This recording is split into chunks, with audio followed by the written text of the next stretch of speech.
Hello, everyone, and welcome to The Pipeline. We're, of course, joined by Tom, Joey, and Triss to discuss the piping hot news of the day. And we've got some stories coming in hot. We're not going to address that right off the bat.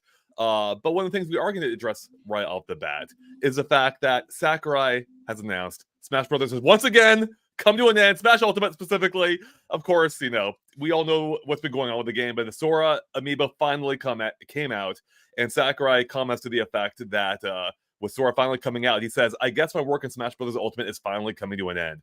Thank you for your hard work." Now, maybe I'm making it up. I feel like he said this like 3 times at this point now. Like, how many times can we wrap up development of Smash Ultimate? It's a game you cannot kill it. It cannot be contained. But I guess it does kind of mark the official end of an era, which is just kind of wild that it's Sora that brings us to an end, isn't it? Like, the character that everyone thought was impossible finally coming to the game, of course, and then a couple years later, we're finally getting the amiibo form of it, and that seemingly kind of brings the game to an official close, except for maybe, I think, are there still some spirits lingering from the recent 5th anniversary? There's, I think, 2 more events, or 1. I could be wrong. One of those. So we're going to get another tweet from Sakurai soon enough. Yes, exactly. Finishing Smash is the new Wii U is dying. Yes. How many times could you kill the Wii U? Like, exactly. So many. Yeah, we have the boxing of the amiibo on the channel. It looks, looks good, like most amiibos tend to. But yeah, I don't know. Do we have any other thoughts on, Sakurai commenting on kind of the end of Smash Ultimate for him? It's kind of I can't wild. take it seriously. Go on, Triss. You have something more substance to talk about. It's just kind of wild that it takes this long for the amiibo to come out, honestly. Like, the fact that Sora came out in Smash over 2 years ago now, I think. Right. And now his amiibo comes out. It's kind of wild how slowly these amiibo have been releasing for the DLC characters. Yeah, I don't. Yeah, I mean, I'm sure development of physical products is infinitely more complicated than releasing digital. But even still, yeah, I don't know why there's like a 2-year delay built in. Maybe it's just they had, maybe there's a limited pipeline for these things, or maybe they just want to space it out just so they can maximize sales for each one. Maybe they use it as a method to maintain hype for a game, though I don't know how much that matters for Amiibo these days. I have no idea. It'd be interesting to know why it takes so long, but I suspect we'll never find out officially. So Don in chat is saying, who did the video for us, the smile is hella creepy though. Maybe they couldn't get the smile down, but it could be that if you make this before Sora is announced, that is one more way Sora can leak. Maybe they kind of wait until later on. Also, production doesn't matter. They know it's going to probably sell out anyway to the hardcore fans.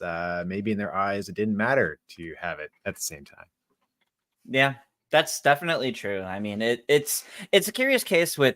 So I see Andre zooming in like crazy here. Oh man, I take it back. This is not a good amiibo. I retract everything I said. This smile is terrifying. What is going on there? I've seen this in my nightmares. It's like Five Nights at Freddy's levels. This is a sleep paralysis monster right here.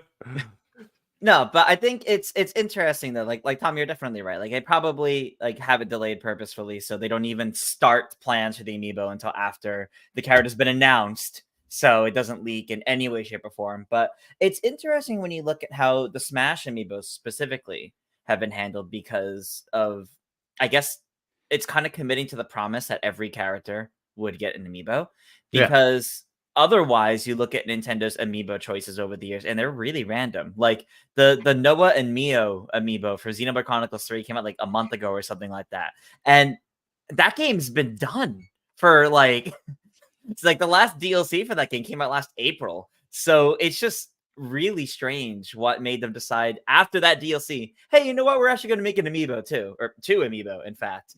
Like, it makes me wonder how Nintendo makes these decisions, and if they're, because sometimes they launch with a game. So how do these get it's really curious to me. I mean, there probably is part of it too, is since a lot of them have been licensed characters recently, that is just going to take longer. You have to run it by Disney to get approval for everything, make sure you all agree on the design of the character, even if you've already established it for the game. I'm sure it's a very complicated process that probably elongates the time of everything. So Can you all believe that this is going to be the 10-year anniversary of Amiibos this year? It somehow feels longer to me. It's Longer, shorter. Weird. it feels like they are. I mean, it feels like they are. They've been winding down. I feel like on the Amiibo support for a while here, and I Yeah, for will like 5 years. long wind down, and I'm fine with it. I don't know, the whole idea of Amiibo. I feel like I feel like Amiibo never lived up to the initial promise of that they kind of hyped them up to be in the very first reveal trailer with Smash Brothers, and I never saw a purpose, like except for them acting as like physical DLC. They were either A, collectibles, or B, unlocking physical or unlocking things in games, and it's just annoying. Mhm. So Yeah, like I got the last Amiibo I remember buying was the you could kind of see them right here, Metroid Dread Amiibo, and I never took them out of their package because at this point they're just collectibles. Like that's really about it. Like they do have features, like I guess you get an extra energy tank, I think, in Dread.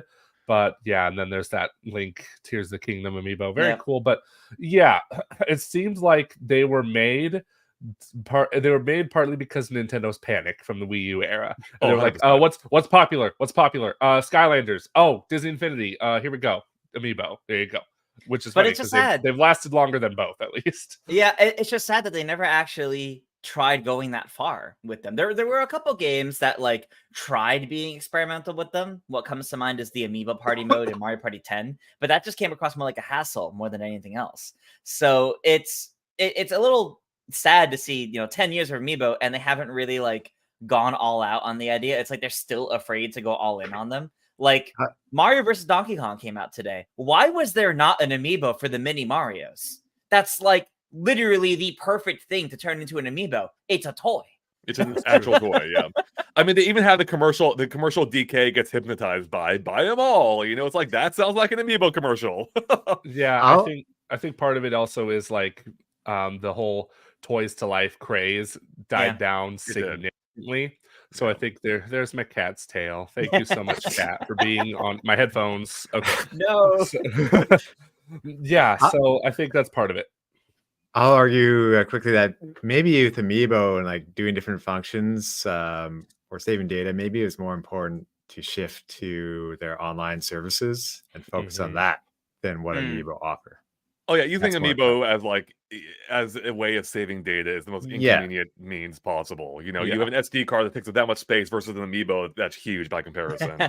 I think the most interesting use of Amiibo, and probably the one that makes the most sense, at least as a consumer, it's like, okay, I understand why they did it this way because it wouldn't make sense to have these characters otherwise, was a Mario Maker. Like that was awesome. Being able to scan in any Amiibo, have a skin for that character, which of course is functionality they got rid of in Mario Maker 2, completely bafflingly to me. And I'm like, but that is so many that more for me Amiibo by then. Yeah, right, exactly. So yeah, and that's what also I think maybe harmed Amiibo. Like it didn't feel like it was a great investment. You get a handful of games that supported your Amiibo, and then that's it. You wouldn't see anything for it again, really, except for for a small, like the Mario line.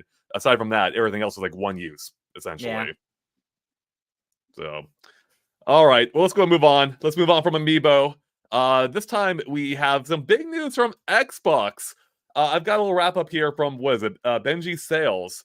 But basically, there was a hype going into this week because Microsoft had announced they're going to have a podcast announcing the future of Xbox. And I don't know how you guys feel. To me, it feels like it ended up being really nothing. Like this was so like kind of overhyped and by the community.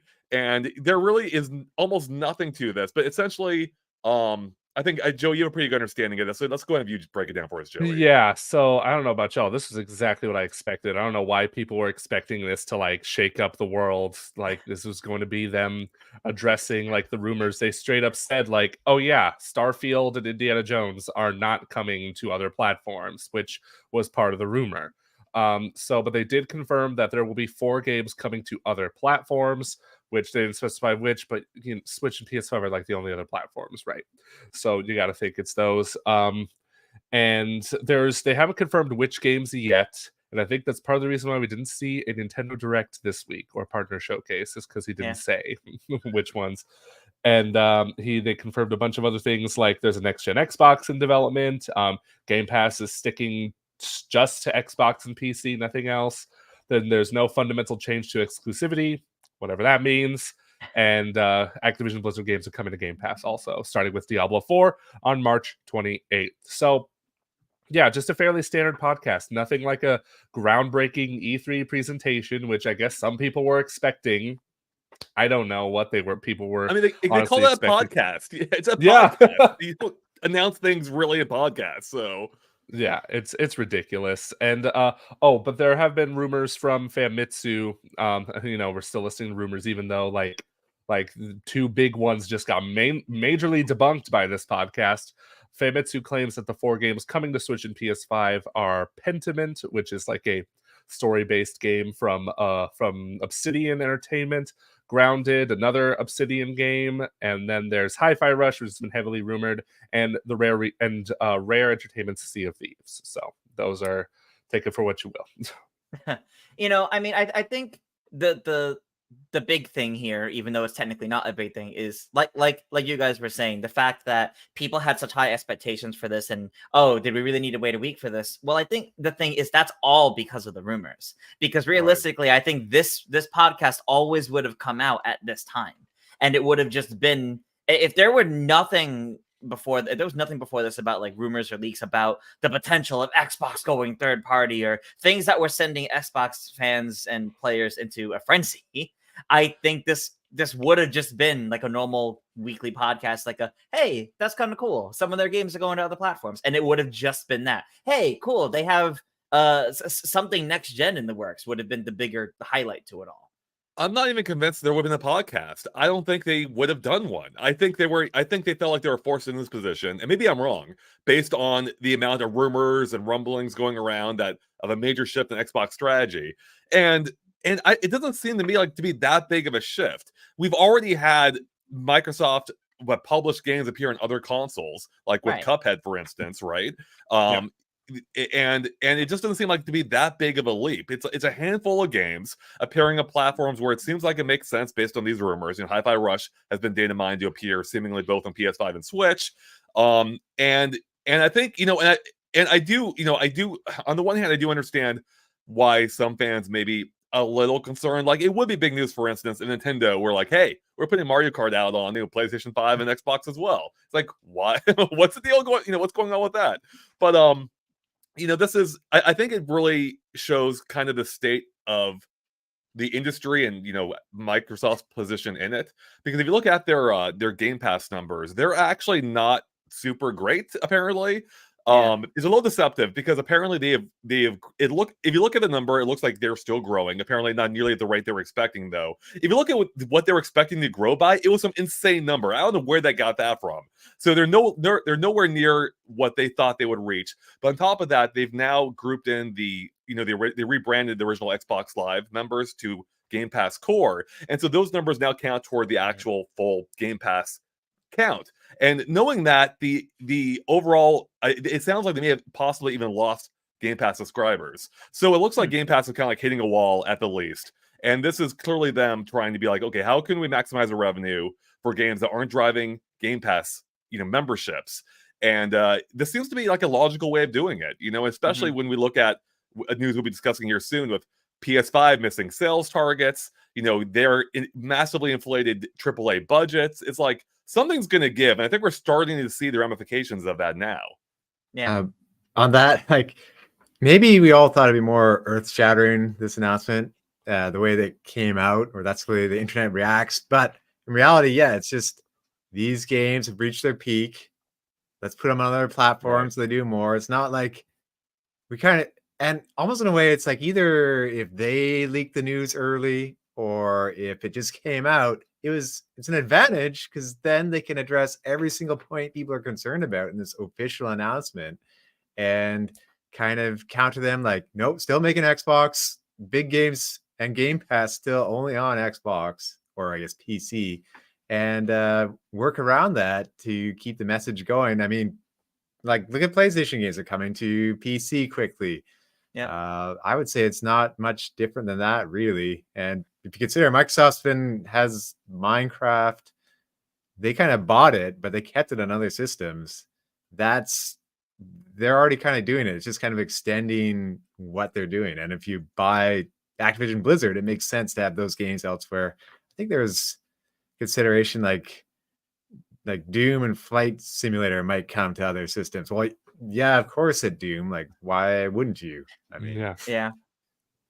but talking about the next gen Xbox, they said it'll be the largest technological leap, and that is quite something because, I mean, to be bigger than the Duke controller would be impressive. That'd be amazing. That How many is- Duke's powerful is this console?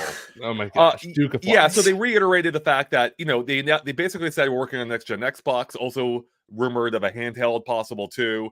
So they made it clear that they're not leaving the hardware business, which is what a lot of people's concerns were, which, you know, kind of should hopefully address the fan base's worries.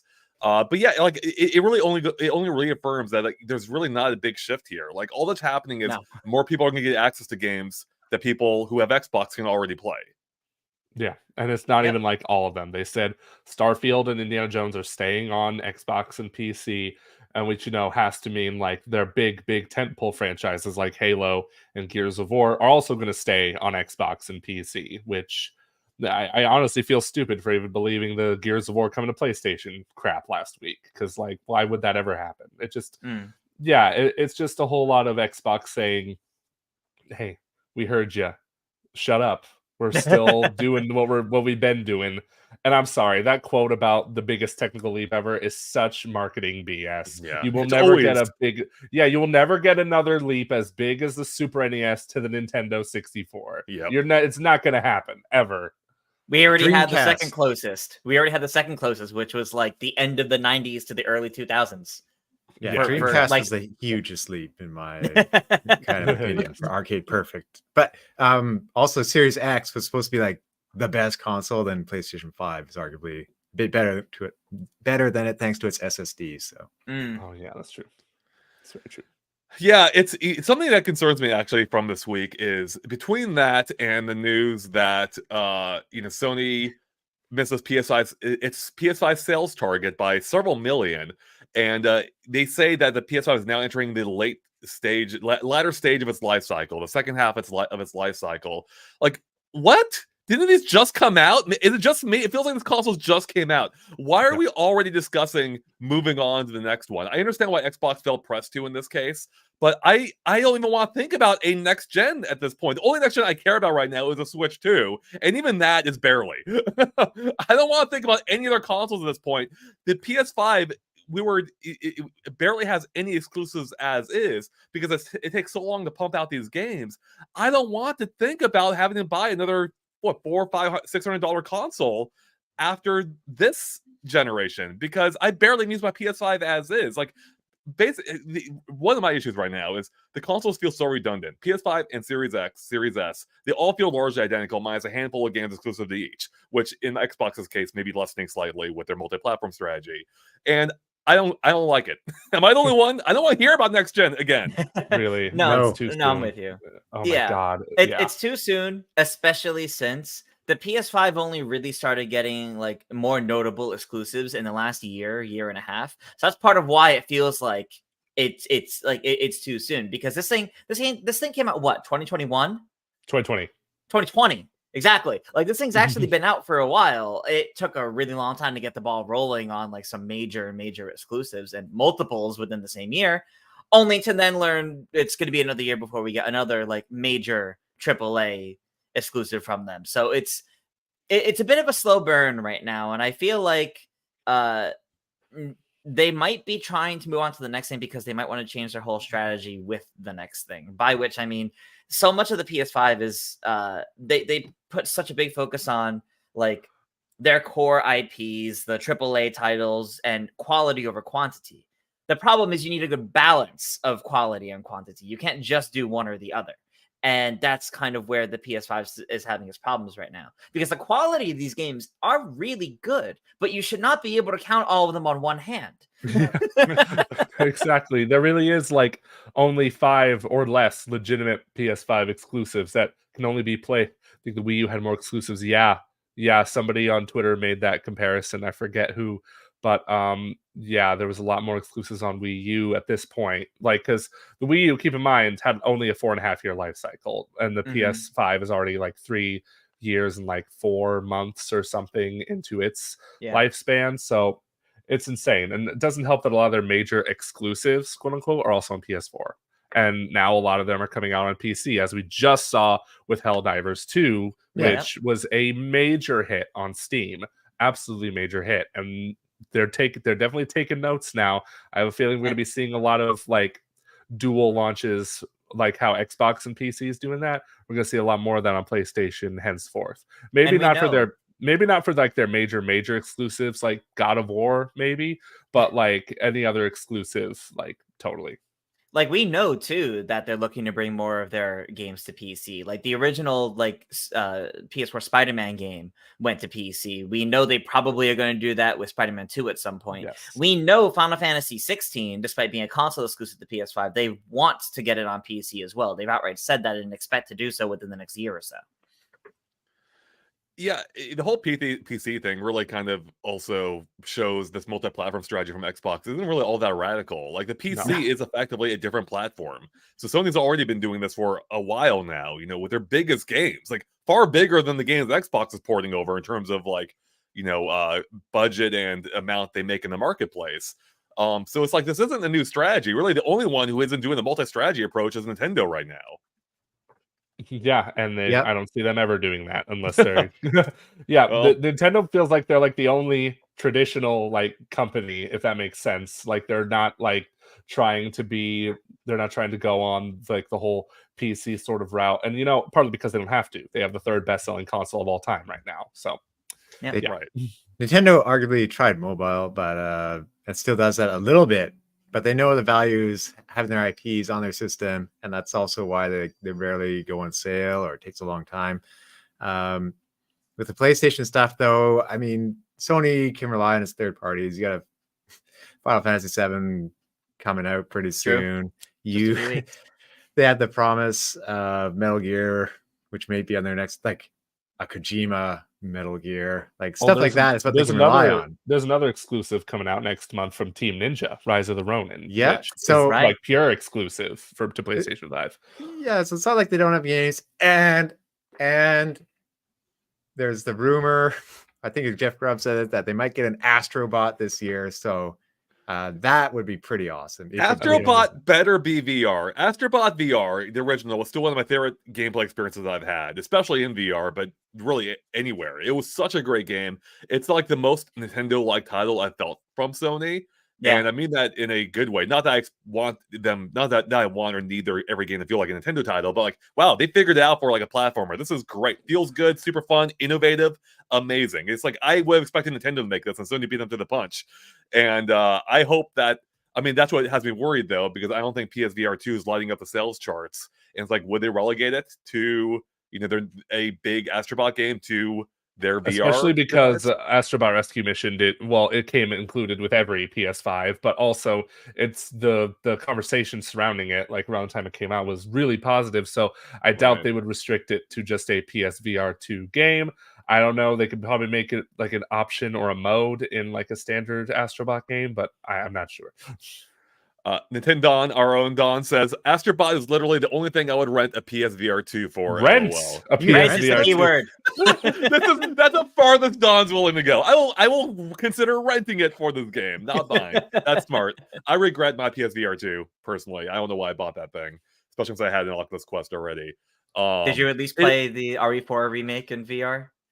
I gave it a few minutes. I'm like, it's still RE4 remake, which I'm not a huge fan of. Or, I wasn't as big a fan of as the original anyway. And I already played the original in VR, so I'm like, I don't know if I want to go through it again. Gotcha. But I am glad at least it got, it's getting some support. And I do hope, if there is a chance for PSVR 2 to really catch on, it would be with Astrobot. So at the least, I hope they go for like a cross, where it supports both VR and not VR, so everyone can play. Yeah. But I just don't want them to skip on the VR gameplay, at the expense of allowing everyone to play it. So, because the original game was so good in VR.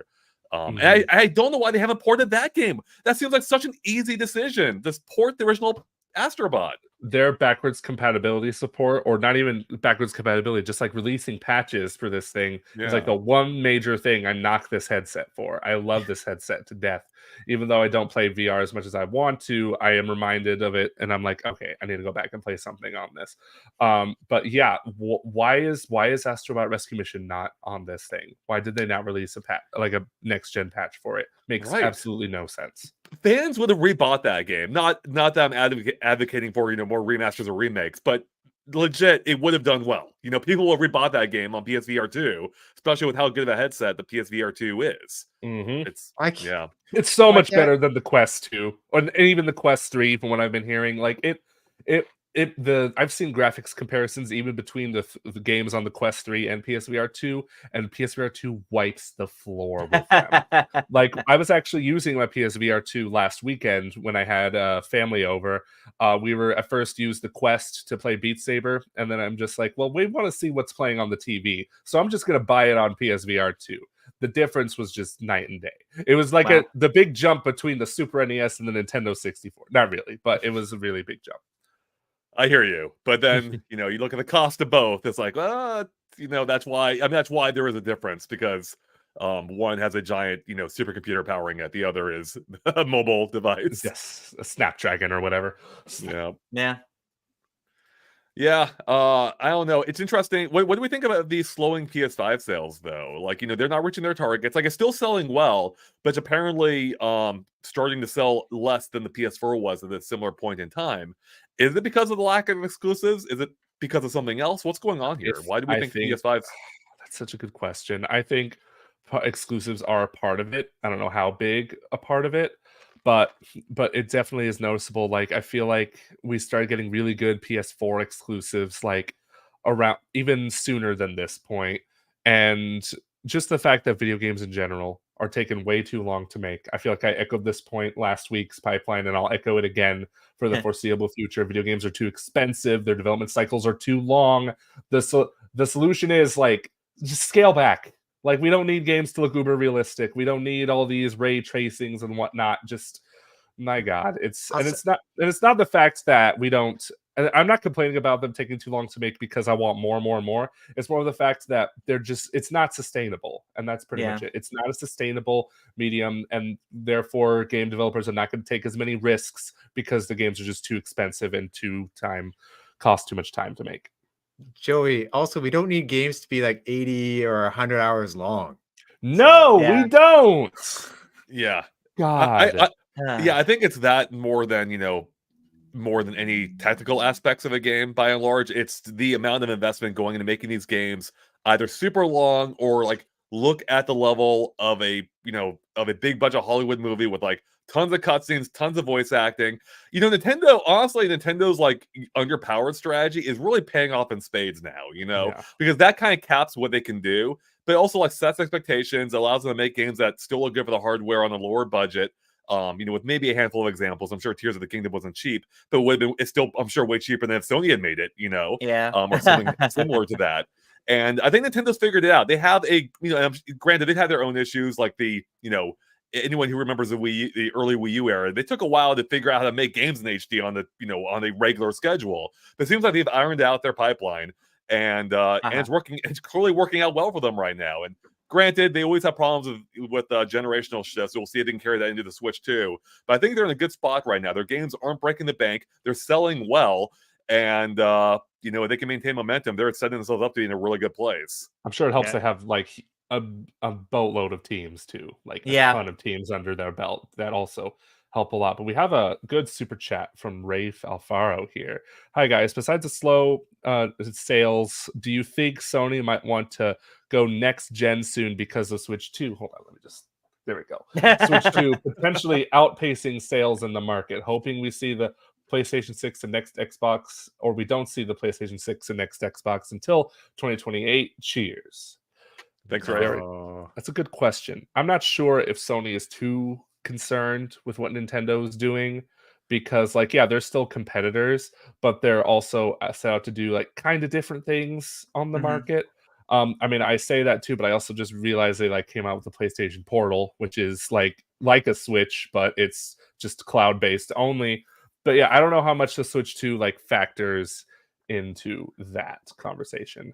Yeah, I'm not sure if the Switch 2 specifically factors in that too much. I do agree that I hope we don't see them until like, the end of the 2020s, basically, like late in the 2020s. But I do think the Switch 2 seemingly being as close as it is versus PS5 the PS5 successor and Xbox Series X successors being as far as they are. At least 2 more years, like at least 2 more years. I don't think they're too worried about that, because they would have had to be worried about that as early as the Switch successor rumors started, a year or 2 ago. They would have been, I think if they were really worried about it, they would have been trying to get something out around the same time to actually compete with it. As a quick thing too, just as a quick thing too, I think one thing I saw Sylvie in chat bringing it up a few times, but I think one thing that really does come down to the slowdown in sales that may be why they're looking to do the next thing is just how much everything costs now. Games are at least $70. Everything for the PS5, whether it's an accessory of the PS5 itself, is really expensive. And that's different than how things were in the PS4 era. Yes, things were expensive then, but like, 10, not 10, but like over the last decade, so many things have changed in prices over the years and what people can actually afford, that I feel like the fact that all these things are getting more expensive and they're not even the cheaper options are still on the expensive side. I don't think that helps any of that at all. Yeah, Tris, that's a great point. I was going to say, like, I think the handheld kind of PlayStation Portal, that was kind of an answer to Switch. Yeah. But with the next gen console, I think that the easier solution is to lower the price of the system, continue, I don't know, slim it down again. That's new slim system, still kind of big. Like having that lower price on newer hardware, that's worked for Sony in the past. I think that would be the way to spike sales. And maybe they're just waiting for that moment.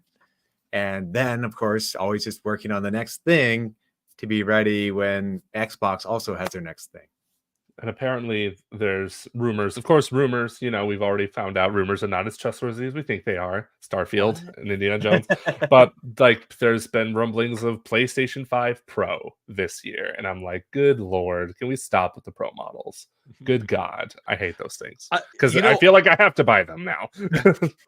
Yeah, well, definitely try to work on that, Joey, because you don't have to buy it. But anything, I think, I almost think the Pro models might be a good thing. Like, it shows commitment to the current ecosystem. I don't think they want to burn people who buy a Pro model immediately with a new console a couple years later. I forget, what was the timeline of PS4 to PS4 Pro to PS5? Does anyone remember? It was about, so 2016. years? It was 2016 was when the PS4 Pro came out, which was 3 years after. It's 4 years. Yeah, 4. Okay, so I mean, if they do something similar here, I'm like, okay, that's reasonable. That'll point to 2028 for PS6, which is crazy. We're getting close. What was that PS2 commercial back in the day for PS9? Anyone remember that? I remember that. Jesus. Yes. Yeah, the globe thing, Tom. Exactly. Man. Yeah. So I think that's somewhat reasonable. Even though, even now, that still feels like soon to me. It's like, man, we are like basically halfway to that point, as Sony was effectively saying in their, when they said latter half of the system cycle. So yeah, the idea of a PS5 Pro scares me, because because that means we're gonna get The Last of Us again. We're gonna get remakes of The Last of Us again. The Last of Us is one of those titles like Final Fantasy, which is like inherently ironic. How many of these can there be? The Last of Us Part 2 remastered 358 over 2 days. Well, it's like the modern Sega Tower of Power, where you stack all the Game Gears and everything. Oh, man. Where's the Jack and Daxter remaster? Come on. I know, right? It's on PS3, Tom, but they never ported it over. Another one. Yeah, I think it's an interesting time. I don't think the PS5's like especially in trouble. I think they just had loftier sales expectations than what the reality is allowing for. Because also the fact that right now consumer spending power isn't great at the moment. Everything's getting more expensive. It's getting more expensive just like to live. Period. I think it gives people less free spending money, and that's probably having an effect too. But the PS5 hasn't lowered in prices we were saying yet, right? So yeah. In fact, didn't they raise the price in some regions? Yes, they did. Or was that I think it was either them or Xbox or both. It might have been both. Yeah. Might have been both. And it makes me wonder, what Nintendo's targeting for their, Switch 2, so price-wise, because that could affect early momentum, so Yeah. all right. Well, let's go ahead and move on here. Speaking of Switch, we have some super exciting news here. In that I never know how to pronounce this. Piro? Kyoto. How do you pronounce? Kyoto. I cannot roll. Do you have to roll the R? I cannot do that. I All right, thanks, Tress. don't think you need to roll the R now. The famed leaker, WarioWare mascot, essentially coming out once again. They've been extremely reliable before, like 100% on point. This time saying Act 2 Rebirth next week at Nintendo Direct is coming. But it's a rebirth of the partner showcase, as has been rumored. Now, it had been rumored for this week. Obviously, it didn't happen. So it seems like the partner showcase is, in fact, happening next week. Now, as far as I know, they've not teased any contents for it yet, but they do say they're not excited. And that's to be expected because partner showcases, they can have good things, but they rarely have anything, that comes completely out of left field, especially first party wise, except in rare cases where it may be applied, like with I think Sparks of Hope was announced in a partner showcase, which is, a quasi first third party type crossover. But yeah, so it seems like it is coming next week. What are your guys' thoughts on this partner showcase?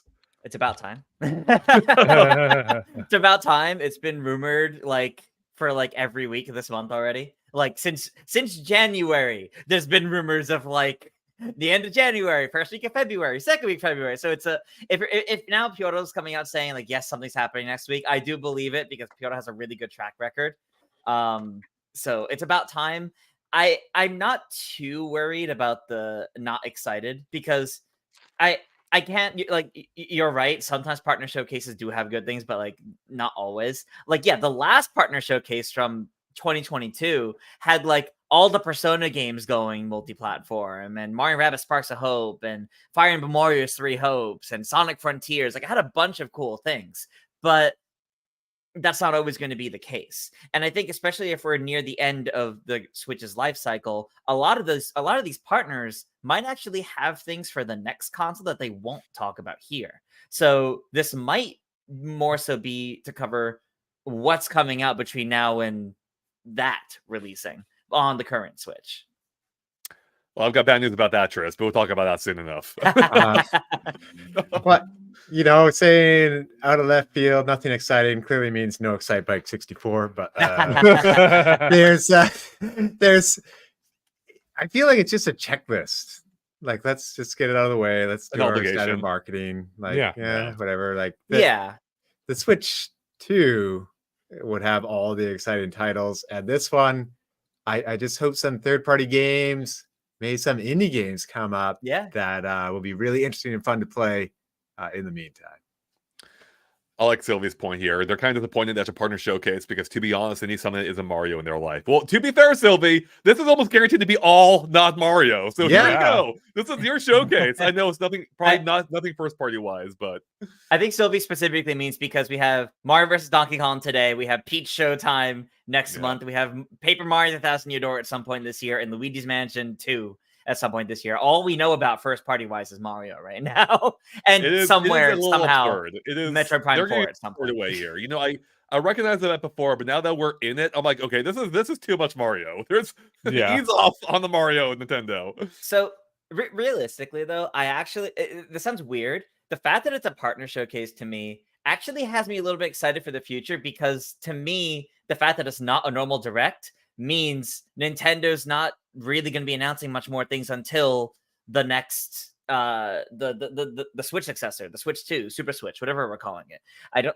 They're probably going to go all out for that. And as I mentioned back in I mentioned this sometime around the start of the year, Nintendo changing up their marketing this year, which was at the time something we would need to see if they do, is kind of more of a sign that this is going to be happening this year because we can't a year they're launching something huge. We can't expect them to follow the same annual schedule they always do. This, like Tom, you mentioned, this is probably a contractual obligation. They have to show something around this time for all their partners. Normally they couple that with their own announcements, but right now they're not ready for their own announcements. All of their own announcements outside of the TTYD release date, they've thrown in a trailer that came out this week. That's true. Yeah, it's been it's been a weird week, I think. But Yes. Chris, so there is some potential bad news here. I say Yeah. potential because who knows at this point, but we're gonna use this as a segue to get into another report or rumor Okay. report from Video Games Chronicle saying that apparently a Brazilian journalist is reporting that they're hearing, according to I think 5 sources, Switch 2 may now be targeting a launch of 2025, so sometime next year. Hmm. Tom is Now that doesn't expanding. necessarily sorry, Joey. Tom is expanding. I don't know what's going on here, but that doesn't necessarily invalidate us seeing it soon. It's possible we could still see it next month as rumored, assuming this is accurate. I don't know. I have no idea at this point. I'm rumors have been all over the place for Switch 2. I don't know what to believe anymore. So And here's the thing with this, with this article, scrolling down, it's somewhere like in the middle here. It specifies in the article that both what the Brazilian journalists have heard and also what VGC has heard is that there are games being worked on targeting Q1 2025. But as far as what's actually been said, nothing is saying the console itself is coming then. Just that I've heard games are coming out this time frame. We don't launch a console with the entire library right away. It's only natural that there would be games for it coming out True. after the supposed launch. And I think given that this goes against so many other reports that even VGC has done over the last few months, even that this thing is coming like later half of this year, like sometime in the fall. VGC has reported that. So many other outlets have reported that. That's kind of been the main thing. Yeah, it's possible that it's been pushed back and changed, but I don't think there's enough here to go against those, because it really does just sound more like, hey, we know of a bunch of games that are targeting that time frame. yeah, it's a little confusing how they wrote this, but my understanding of it is that the Brazilian journalist was reporting that the games being development are planned for launch alongside the console, which they say has slipped out of its 2024 target in the next year. So it is possible that was the plan, but maybe it's changed to next year. I don't fully know, but then VGC complicates things a little bit by saying they have their own 2 sources saying they're also aiming for a title Q1 the next year, but they specifically didn't say that those were tied to the console launch. That's why it's a little confusing. It sounds like based on this, and who knows, it's possible this report isn't entirely accurate, but the original source is saying that the games are being planned for release next year alongside the console launch, whereas what VGC was able to confirm only that others are making games for Q1 as well, but they don't know if it's launching with it or not. So that's I think that's my understanding why it's a little complicated here. Right. But we don't know what the sources are. We don't know how much they may know or not, where you have to go off the outlet's report. And I unfortunately don't know anything about this original source here. But if it did slip to 2025, is that a big problem? Is that a big deal? Yes, because I want to play it now, Andre.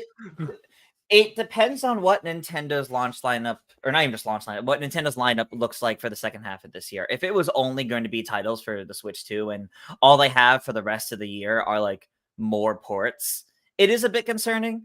I don't know. Maybe they're one other than Peach Showtime. Their other like one big non-remake report for the year could be Metroid Prime 4 as like the swan song to the current Switch, but I don't know. That would feel like they're noticeably lacking compared to last year. And I'm sure they have a bunch of things planned that they probably are sitting on, to be honest, that they could just release if they need to push the console thing back. I mean, we're in February. There's probably going to be a Pokemon showcase at the end of the month. Pokemon's probably releasing something for the current Switch before the end of the year. So it wouldn't be an awful year, but it might be closer to like what people consider drought years comparatively. Like there won't be as many like big releases as like incredible releases that we've had the last like 2 years or so. So if it is 2025 instead, yeah, it might be a quieter year, all things considered, for 2024, but it wouldn't be awful, is what I'm saying. Yeah. I'm gonna add quickly. There's always the phrase launch window. Yep. Where it's like this huge range going to like the fiscal year end of March when games like, yeah, it's in the launch window. That might be something at play here. And I don't know. There's so many games out that consider it a nice time to catch up on them, but probably Nintendo has one or two other titles like a Wind Waker just hidden in their vault that they Please. can release at the end of the year if they have to. 1,000%. I think if the Switch 2 is delayed the next year, I personally am fine with it. I honestly don't really care much when it launches or not. Yeah. And we already know a few titles coming up, although several of them aren't inherently all that exciting just because they are remakes, remasters. But if they do end up launching next year, there's no way that there's not some other games filling in the gaps. Maybe I'm wrong. We've had those slower gaps with Nintendo plenty of times before. I think they've learned their lessons, and we know now more than ever that they love sitting on finished games. I would not be surprised if they have like a break case in case of emergency, for Wind Waker HD or Twilight Princess HD, or who knows what other games they could bring. F-Zero G or F-Zero GX maybe, an actual remaster of that. Who knows what? I guarantee you we will have some non-Mario games launching this year if that ends up being the case, because I think they do want to maintain momentum. Honestly, guys, if Nintendo does break the glass and release Wind Waker HD the same year as Paper Mario Thousand Year Door, sorry, this is my year in gaming. Those are my two favorite games of all time. If I get them back to back or in the same year, I'm sorry, this year wins. I respect it. It does. I mean, Thousand Year Door did seem like an impossible dream, so it really did. Yeah, we'll see what happens here. I mean, the rumors have been that next month we'll see an announcement. So that that could still happen with or without a release date the same year. But I suspect we'll find out very soon whether that is going to be the case or not, because they'll probably give us at least a rough timeline for the upcoming console if it does get revealed next month. If it doesn't get revealed in March, I would say we're not seeing it this year at that point for sure. But I'm torn because I feel like March feels like a weird time to reveal it because that's the very tail end of the fiscal year. And I almost feel like if it's already March, just push it to like April or May, the start of the fiscal year. Because I think announcing the console then makes a stronger start to the fiscal year, especially if it's set to release during that fiscal year. It just feels smarter to do it then. Doing it, I don't understand business like too well, I guess. But announcing it at the very end of the fiscal year doesn't make much sense to me. It makes sense if you have a bad fiscal year to mask some of it. Okay. Yeah, kind of. And also GDC Game Developers Conference, large gathering of everyone to try to reach out and talk to developers about the system, like they might have done at Gamescom last year. That's a good point. It's possible we only hear like, oh, behind closed doors they were talking about it again. So when is GDC is early March, right? March 21st. Oh, near the end of the month. Okay, same week as just PAX. before PAX East. Just before PAX East, and a bit of overlap.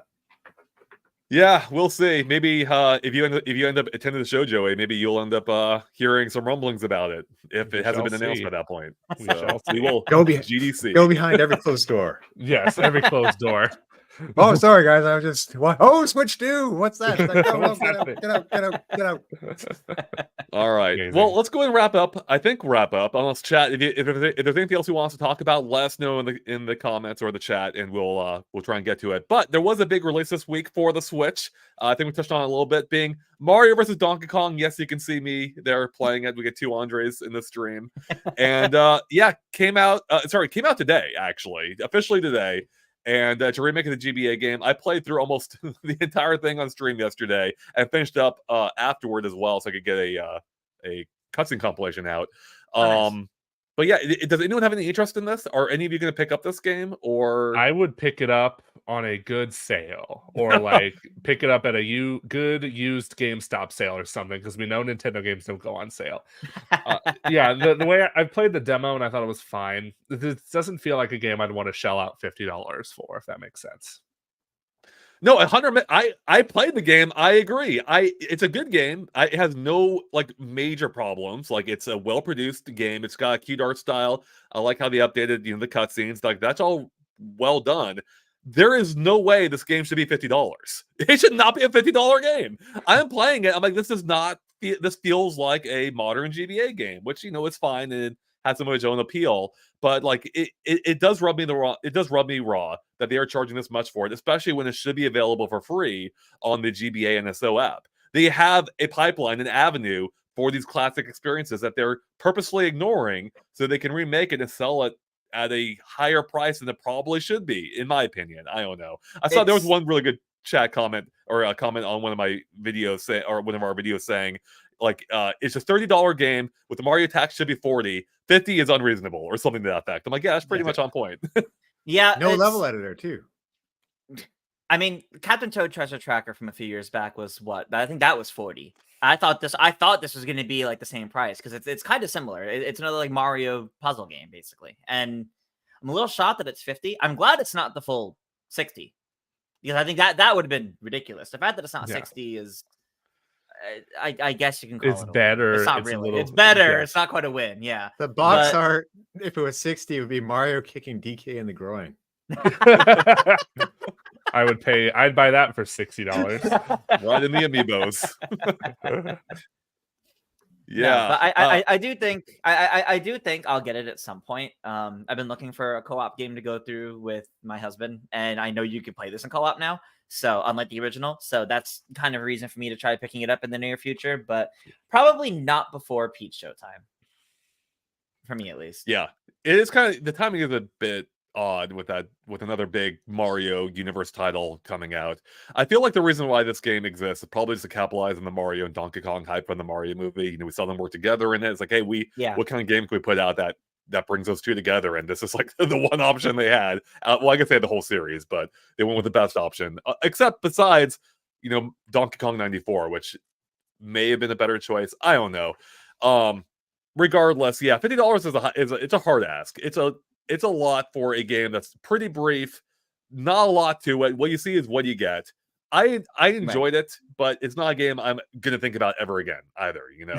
Outside out of mind. And I wish I think it would look better had Nintendo released this at a lower price.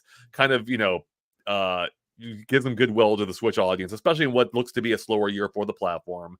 And especially if you count how many remakes remasters we have, it's just not that exciting for long-term Mario fans or long-term Nintendo fans. Like not everyone's as old as me and played this when it came out, but a fair amount of us did, and it's like, yep, still basically the same game, just looking better, looking a little sharper. So I think you raised a good point with capitalizing on like the Mario and DK from the Mario movie. We also have both of them now at Super Nintendo World, or soon at Super Nintendo World.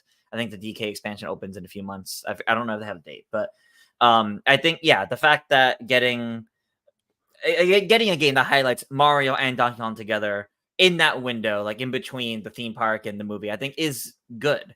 And I think, they probably could have picked a later Mario vs. Donkey Kong game or even like a brand new one, but I think they wanted to go back to the origins of it's not all about playing as the minis, it's playing as Mario doing these things against DK, because that's the series really kind of lost its original intent somewhere down the line. Yeah, it really did. It didn't just turn into like you were controlling the minis from then on. Yep. Out. Yeah, it just turned into like a mini puzzle game basically.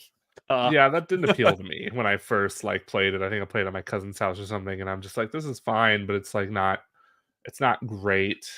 Yeah, that's what I'm getting from here. Like I'm sure this is a good game. It is a very good game based on a very good game because it's a remake. We say remake, right? Because it technically is one, I guess. But it's virtually the same as it was on the GBA, just with 3D character models. Right. And there are extra levels too, right? How are those extra levels? Yeah, there's 2 new worlds. They're totally fine. If I didn't know they were new, I wouldn't have had any idea that they weren't there originally. Which I don't know if that's a good thing or bad thing, but it is technically more content, which is fine. Which is probably, tries to justify that $50 price. At the same time, by the time I was done, I'm like, I'm good. I don't need more. But then there is more. There is still more. And the second half of the game, sorry, spoilers if you didn't know that. The second half of the game, I don't think is as strong as the first half. It actually feels a little worse with how the mechanics work. They change it a bit. Wow. And I ended up playing through the entire thing last night. And, I guess it's good that it's there. But at the same time, man, I've had my fill. I wish this were like a third, had it been $20 less with less content, I would completely find that more acceptable, but that's not what they ended up doing here. So. Well, would you find it more acceptable, or would you look at it and say, why didn't they just put the Game Boy Advance game on Game Boy Advance NSO. I would still think that. Yes, I would still Okay. absolutely think that. I would be more understanding of it at least. But it does annoy me that they have this vehicle. They've advertised NSO largely for this reason, that you can play all these classic Nintendo games, and they're purposefully holding back. They've done it at least twice now, perhaps more, with Mario RPG, Mario vs. Donkey Kong, and it's bugging me. It's like, those games are still perfectly playable. We don't need remakes of them, you know? And it's clear to me that Nintendo just needed something to fill the schedule, or, you know, fill their wallets, whatever it was, that they needed this game out. And it annoys me that they didn't make it even, you know, that they didn't add more to justify that. Like, as we said, a proper stage creator. Like this actually, if they added a full-on stage creator online with it, that could have justified the cost. I'm like, okay, I get it. That's a whole new component. Great. Co-op is cool, but it's not that. It's not enough to make up for it. So Right. I want to dig into. You said they changed something instead of like a straight remaster. What was it that they changed? Can you say, or is that too spoilery? wait, Like sorry, you're did I say saying- that? Yeah, you're saying kind of towards the end they changed something, or did I mishear that? Did they just? Are you referring to what the levels they added? I'm not sure. Yeah, Yeah, levels. I think I meant the levels they added. The levels they added and the co-op largely are the new features. Aside from that, everything's pretty much 1-to-1, except for like they cut a few lines to make Mario and Donkey Kong look a little friendlier to each other. But yeah, it's basically the same game. So Yeah, and as seen in your cutscene thing yesterday, they are not. It's not like a huge amount of cutscenes added in. no, it's like 90 seconds. It's very brief. They look very good, but they're very brief. And I will say that's probably the biggest upgrade over the original, over the almost comic book style. That's actually making them sound cooler than they looked in the original game. They look like they're like PNGs, a series of PNGs that didn't hold up great. But I don't think that the cutscenes alone don't justify remaking this whole game. So Okay, That's All fine. right. How- Can you get? Oh, what were we gonna say, Tom? I was gonna say, how would you rate Donkey Kong's I was fur gonna- I was compared gonna to ask Jungle that. Beat compared to Oh, Tropical fur. Freeze. or Tropical Freeze? So what did you say? Oh, I was gonna ask what you were gonna give the game on the GameXplain review Oh, scale, okay, but Tom asked an infinitely more interesting question. Yeah. No, It's just true. Tom, what do you want me to compare it to originally? Jungle Beat's fur. Oh, Jungle Beat. I have to go back to Jungle Beat. I will say the fur here looks really good. It looks, I'm like, okay, I have no problems with the fur. Like, DK looks appropriately furry, which don't take that out of context, please. I was worried about that when I asked you. Like, no, I don't care. I have to ask anyway. It looks appropriately hairy, I should say. And that they nailed the tech for it. So right up there with the best of them, maybe even better than Tropical Freeze, Jungle Beat. They did a great job.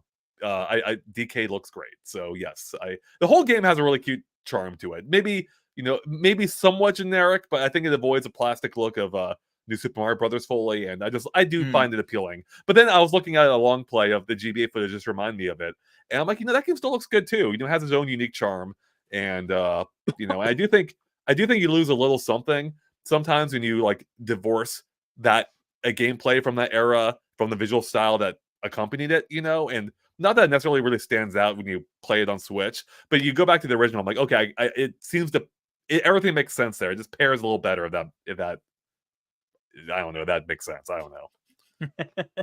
All right, now give us your rating. Oh right, yes. On Appropriately the furry. original GX scale, it'd be a like. So which would be I think a 7 out of 10 on her Yeah, new number Okay. scale. So that sounds about yeah. right. Yeah, that sounds about right. I think that also lines up with what a lot of other places were saying too. Very cool. There you have it. GameXplain's official review of Mario vs. Donkey Kong, the remake. Indeed. All right. Well, is there anything else we need to talk about before we wrap it up here this week? There was Princess Peach Showtime footage, which I have not seen yet, so I'm going to sit this one out. Oh, it's okay. So we all right. Well, here we have it. There was a new trailer, some extended footage of it. So I know Tris, you're big on this game. What do you think of all the new stuff? I gotta say, the new stuff that we saw this time definitely grabbed me more than the previous trailer they did, where they revealed Ninja and Cowboy. This one, all the new transformations they showed off actually look more interesting to me. And while I still feel like the gameplay is like it's a bunch of like 2D side-scrolling platforming sections coupled with various like little mini game related sections, it seems like it's going to be like a fun experience. But I still can't tell how long this game is going to be. Like everything we've seen, I cannot for the life of me gauge if this is going to be like a really short game, like shockingly short, or like decently length, like the average Mario game kind of thing. It's hard to tell. If I had to guess, I think it's gonna be on the shorter side of things. I Mhm. would be surprised if this is much beyond 10 to 15 hours tops. Yeah. Yeah, I get a lot of. It's kind of funny that I'm saying this comparison. I get a lot of Bayonetta Origins, Stories in the Lost Demon vibes from this, as in like it looks like a game that's not trying to be amazing. If that makes sense. It's just trying to be good enough to where like you'll get some decent playtime out of it. I feel like this game could go one of two ways. One, it's like a 7 out of 10 sort of game. Or two, it's way better than we anticipate. It turns out to I hope somehow so. be like incredible, like a really good, like maybe not best Switch game of all time or anything, but like probably one of the highlights of the year. That's the only two ways I see this going. Yeah, I worry. I definitely could see that. Go ahead, Tom. No, I said I worry about how long each of these characters are. Like if it is like a Yeah. world for each one, like with a handful of levels, Yeah. that's great. If it's only like one kind of level, then it's like, well, then there's probably a problem there. But the more footage they show, kind of the more worried I'm getting. So That's how I feel. I feel the same way. the game when it comes out can kind of reassure that feeling. Oh, go ahead. Go ahead, Tris. I'll say to note Sylvie's comment that you put up on screen earlier. Persona did not invent the idea of Phantom Thieves. Amazing. Can you prove that, Tris? I mean, I don't know. Peach is like in a theater on stage, and my first thought actually went to things like Phantom of the Opera, things like that, like the idea behind there, and like like the big like thieves you have in a lot of like older like movies and things like that. Yeah, totally. Yeah, I don't fully know what to think of this game. I was really excited by the premise of it originally. I still am. I'm still interested by it. But the more I see, just kind of like, I think I'm starting to understand how simple the gameplay of each type is, and maybe that's why there's so many types, just to keep it varied, because there's not a lot you can do with each one. But I see, I do see like a lot of slower segments. There are some action-paced ones too, or more action-focused ones, I should say. So I don't know. Maybe it'll end up working, maybe not. At this point, I don't quite know what to think, but my hype has dropped a little bit just based on the overall simplicity of how it looks. And I'm a little worried that I'm not going to find it all that engaging, but I don't know. I hope it'll be fun. I do feel like one of the biggest reasons they're making this game is after the Mario movie, they want to have they want to make sure Peach has depictions in the Mario worlds and in more than just a damsel. They don't want her to just be a damsel, but they also don't want her to just be an adventurer with Mario on his adventures like we had in Mario Wonder. I think this is them trying to make sure they give Peach her own identity and something that they can pull from for the future whenever they want to like shape her identity more, instead of, well, let's look at the history of Peach. One playable game based on emotions. Okay, maybe we should fix that. Well, Yeah, imagine, I think. Go ahead, Tom. Well, I'd say imagine like at the end of Odyssey, like if she went on her own adventures in her own game, something like that. That would be awesome. I mean, they tease that. You see her on vacation around the world, but they don't do anything with it interesting. Which that would be an amazing post game. It's like, hey, they can play as Princess Peach as she goes on vacation around the world or whatever, right? But yeah, I think again kind of ties into the Mario movie, which again, it's hard to say how much it inspired Nintendo or not, but it does feel like they have a renewed focus on some of their kind of proportionally neglected characters with DK and now Princess Peach. We're like, yeah, we can actually do more of them now, and people are more aware of these characters, and they don't have to be sidelined in these games. They can headline their own, and it makes me excited for the future of both of them, or any, I mean, even Captain Toad came into his own a little bit before the movie, and it's kind of fun to see Nintendo dabble in the expanded universe, if you will, of Mario characters beyond just Mario. No, exactly. Like, it is good to see getting more like this. Now that you said that, now I'm wanting a Captain Toad Treasure Tracker too. But that's besides the point. I'm surprised there wasn't one.